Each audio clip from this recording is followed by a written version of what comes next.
Ginagawa namin yan starting 2014. Ang katotohanan niyan, na-feature na rin po kami sa Balitang Amyanan noong 2014. Dati na namin ginagawa yan. Kasi ang barangay namin, ito yung tinatawag nilang parang kinakatakutan ba, hindi kilala. Kaya noong nakaupo kami, binago namin yung mindset ng tao na ganon. Kaya kami nagkaisa, nagtulong-tulong, pinaganda, pinaayos ang aming barangay. Kaya yan, nakilala kahit malayo dahil sa pagkakaisa ng mga tao. May respeto, paggalang ng bawat isa.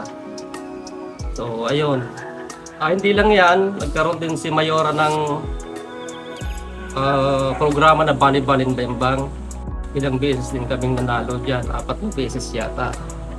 So yun, dahil sa mga tao, pakikiisa nila sa pamumuno namin, nagpapasalamat ako dahil cooperative silang lahat dito sa Barangay Ambayan.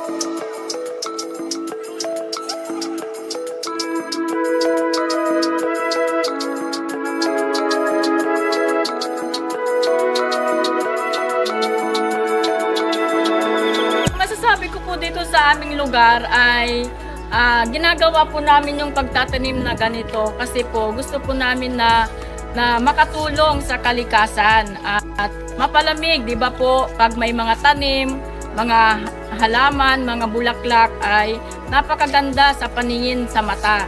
Pero hindi lang po sa mga halaman na mga bulaklak, kundi nagtanim din po kami ng mga gulay para hindi lang mabusog yung mata, kundi mabusog din yung ating tiyan.